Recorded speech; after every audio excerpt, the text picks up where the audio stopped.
This is Harriet Tubman, and Harriet Tubman had a problem. Now, her problem was a pretty big one. She was born enslaved. But her problem wasn't as big as his problem. This is Edward Brodus. Well, this is not Edward Brodus. This is Joe Alwyn, but he plays a character based on Edward Brodus in the movie. So, for this point, we're going to use him. Now, Edward's problem is that he was effing around and about to find out what happens when you enslave someone who's one of God's favorites.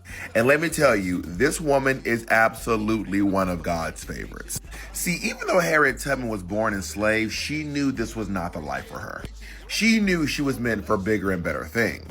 Now, Harriet Tubman was a woman of God, and she would often pray to be made free. She always said, I have right to two things, either death or liberty, and if I cannot have one, I will have the other. But the gag is, baby, she wasn't talking about her own death, and we're going to get into that real soon. Now, there's a thing called manumission. Manumission is when a slave owner frees their enslaved people. This is often based on them being a certain age, by the time they're 45 or 50, or in the event of their passing. And Harriet Tubman was promised manumission when Edward Brodus' father passed away, but Edward Brodus did not want to comply, and this was very common. So Harriet came up and was like, hey, I'm supposed to be free. We had this conversation. Your dad had a whole thing. What's good? And Brodus was like, yeah, about that. Nah. Harriet said, bet.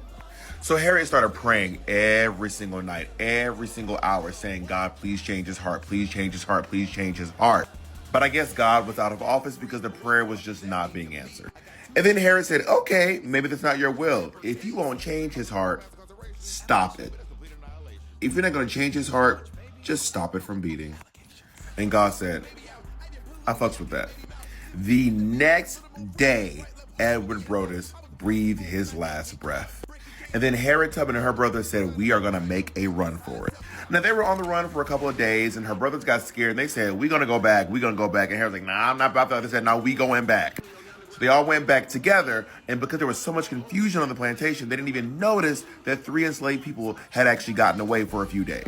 That's when Harriet said, baby, when I run again, ain't nobody about to slow me down.